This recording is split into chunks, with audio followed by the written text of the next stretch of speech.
तो रवि स्पीकर 24 में आपको एक बार फिर से स्वागत है। तो चलते हैं आज का जो है जीके एंड जीएस का टॉपिक। तो सबसे पहला क्वेश्चन की बात किया जाए तो सबसे पहला क्वेश्चन है कि आईसीसी महिला विश्व कप 2022 की मेज़बानी किस देश ने की। तो इसका सही आंसर हो जाएगा हमारा न्यूजीलैंड। ये जो सारे क्वेश्चन है बहुत ही वीवीआई क्वेश्चन है मेरे दोस्तों, इसलिए आप लोग ध्यान से देखें और इसका रिवीजन हमेशा करते रहें, क्योंकि जो भी हम क्वेश्चन लाते हैं एकदम आगामी आने वाले एग्जाम में बार बार देखने को मिलती है। तो सेकेंड क्वेश्चन की ओर चलेंगे। सेकेंड क्वेश्चन की बात करेंगे तो सेकेंड क्वेश्चन कहता है कि विश्व व्यापार संगठन की स्थापना हुई थी कब। तो इसका सही जवाब हो जाएगा 1995 ईस्वी। तो आपको बता देना चाहते हैं कि विश्व व्यापार संगठन की स्थापना जो है 1 जनवरी 1995 ईस्वी की हुई थी। गैट, जो कि आप सुने होंगे, जिसका फुल फॉर्म होता है general agreement on tariff and trade, जिसकी स्थापना हुआ था 1947 ईस्वी में। उसी को जो है गैट का स्थान डब्ल्यूटीओ ने लिया। डब्ल्यूटीओ की बात किया जाए तो डब्ल्यूटीओ का मुख्यालय जो है जिनेवा में है। कहाँ है? तो जिनेवा में है। और इसके बाद है डब्ल्यूटीओ में 164 टोटल देश है, और लास्ट वाले हमारे 164वां देश की बात किया जाए तो है अफगानिस्तान है। कौन सी है? तो अफगानिस्तान है। चलते हैं तो बिना टाइम गवाए हुए नेक्स्ट क्वेश्चन की ओर। तो अगला क्वेश्चन है तीसरा नंबर कि रिएक्टर स्केल से क्या मापा जाता है। वर्षा मापा जाता है, भूकंप मापी जाती है, वायुयान की स्थिति की द्रवों की श्यानता। तो इसमें बात करेंगे कि सही आंसर हो जाएगा भूकंप की तीव्रता मापी जाती है। ये रिएक्टर स्केल से क्या मापी जाती है? तो भूकंप की तीव्रता। इसमें फर्स्ट क्वेश्चन है कि वर्षा किससे मापी जाती है, तो रेन गेज से मापी जाती है। ठीक है, तो आगे क्वेश्चन है कि इसी पे टॉपिक है थर्ड नंबर क्वेश्चन से कि सिस्मोलॉजी किसका अध्ययन कहलाता है। ये बहुत बार क्वेश्चन आता है कि सिस्मोलॉजी जो है भूकंप का अध्ययन कहलाता है। आगे है कि रेन गेज से क्या मापा जाता है, तो द्रव की मापा जाता है। द्रवों की अपेक्षित घनत्व किससे मापा जाता है, तो हाइड्रोमीटर से मापा जाता है। सॉरी, रेन गेज से जो है वर्षा मापी यंत्र एक है, वो मापी जाती है। ठीक है, तो आगे क्वेश्चन की ओर चर्चा करती है। तो फर्स्ट क्वेश्चन, सेकेंड क्वेश्चन और थर्ड क्वेश्चन के बारे में हो गई है। फोर्थ क्वेश्चन एक इजी से क्वेश्चन है, विश्व एड्स दिवस कब मनाई जाती है। तो ये जो मनाया जाता है 1 दिसंबर को। आगे है कि 3 दिसंबर को क्या मनाई जाती है, तो अंतर्राष्ट्रीय विकलांगता दिवस। 22 मार्च को क्या मनाई जाती है, 22 मार्च को क्या मनाई जाती है, तो मनाई जाती है विश्व जल दिवस।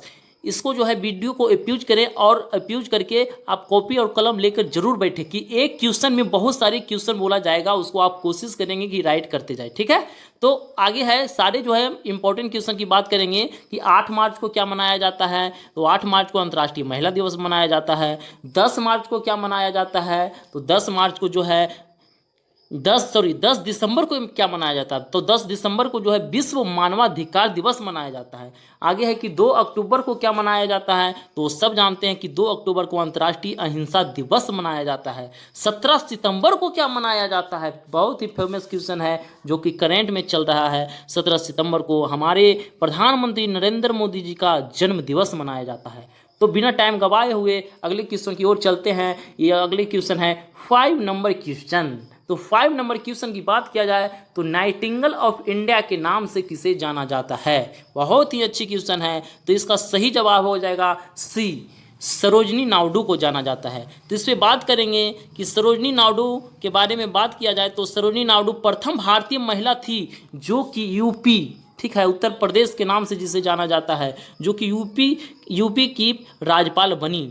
आगे है कि पीटी उषा, जिसे कि भारत का गोल्डन गर्ल कहते हैं। मदर टेरेसा को निर्मल हृदय के नाम से जाने जाते हैं। आप लोगों को बता देना चाहते हैं कि मदर टेरेसा जो थे 1979 में शांति का नोबेल पुरस्कार तथा 1980 में भारत रत्न पुरस्कार मिला था। किसको? तो मदर टेरेसा को 1900 कितना में 1979 यानी 79 ईस्वी में, और एक क्या बोले 1980 ईस्वी में क्या मिला था, इसका भारत रत्न। और एक क्या मिला था 1979 में उनको मिला था नोबेल पुरस्कार, जो कि बहुत बड़ी पुरस्कार मानी जाती है। और आगे टॉपिक पर हम बात करना चाहेंगे तो अगला टॉपिक जो है बिना टाइम गवाए हुए चलते हैं। तो आगे जो है 6 नंबर क्वेश्चन। तो 6 नंबर क्वेश्चन की ओर चलते हैं। तो 6 नंबर क्वेश्चन है कि बिशप शब्द जो है किससे संबंधित है। तो बिशप शब्द के बारे में हम बात करना चाहेंगे। तो बिशप शब्द बहुत ही फेमस है और वो जो है शतरंज से संबंधित है। तो कुछ ऐसे शब्द जो है जो खेलों से संबंधित है तो हम बता देना चाहते हैं।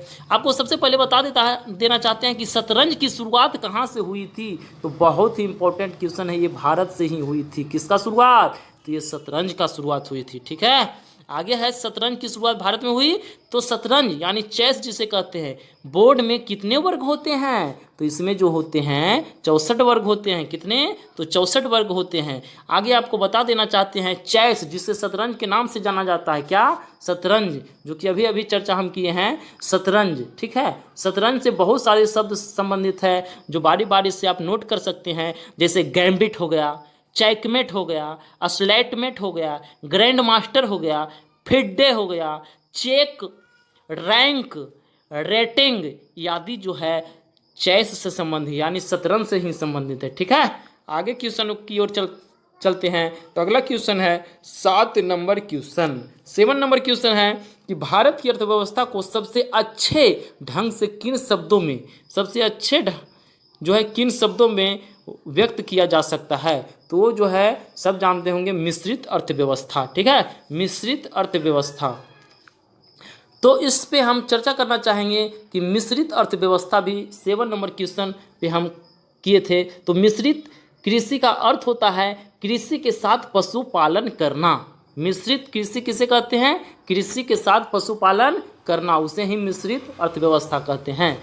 और इसको मैं और बता देना चाहते हैं कि फसल चक्र का अर्थ, फसल चक्र का अर्थ होता है फसलों को बदलकर खेती करना। ठीक है, और फसली चक्र का अर्थ क्या होता है? तो ये होता है एक साथ एक ही खेत में से अधिक फसलों को बुआई करना। ये सब जो है टॉपिक अक्सर देखने को मिलती है, इसलिए इस सब के बारे में चर्चा कर दिए। और इसी के साथ आगे क्वेश्चन की ओर चर्चा करेंगे जो कि फेमस क्वेश्चन है 8 नंबर क्वेश्चन। 8 नंबर क्वेश्चन है देश का पहला गैंड, देश का पहला जो है गैंडा संरक्षण जो है प्रजनन केंद्र कहाँ खोला गया? तो बहुत बीबीआई क्वेश्चन है जो कि पटना में खोला गया है। कहाँ? पटना में। इसकी पुराना नाम जो है पाटलिपुत्र था, और जब इसको पाटलिपुत्र से पटना चेंज किया गया तो कितना में किया गया?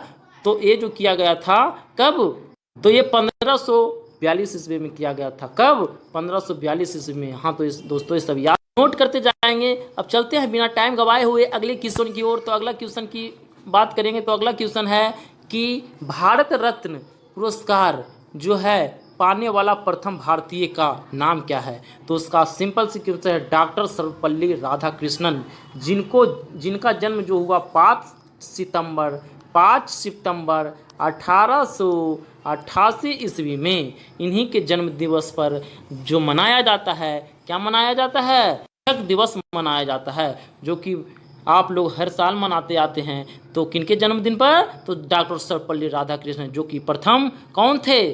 तो ये जो थे उप राष्ट्रपति थे, और फिर बाद में क्या बने थे? राष्ट्रपति भी बने थे। आगे है 10 नंबर क्वेश्चन। तो 10 नंबर क्वेश्चन की ओर बात करेंगे। तो 10 नंबर क्वेश्चन कहता है भारत में मुद्रास्फीति को मापा जाता है कैसे? तो ये मापा जाता है थोक मूल्य सूचकांक के द्वारा। कैसे मापा जाता है? थोक मूल्य सूचकांक के द्वारा। आगे 11 नंबर क्वेश्चन है माप तौल की व्यवस्था किसके शासनकाल में लागू हुई? ये लागू हुई थी अलाउद्दीन खिलजी के। तो दोस्तों कहा जाता है ठोकरे उसी को लगता है जो चलता है, जो सोए हुए हैं बेड पर उसे क्या ठोकर लगेगी। इसलिए अगर आप कुछ अच्छा करना चाहते हैं तो पढ़ाई से लड़िए, डरिए नहीं। तो आगे क्वेश्चन की ओर चर्चा करते हैं। अगला क्वेश्चन है 12 नंबर क्वेश्चन, ये सौरमंडल का सबसे बड़ा ग्रह कौन सा है? तो सौरमंडल का सबसे बड़ा ग्रह की बात किया जाए तो जो हो जाएगा हमारा बृहस्पति।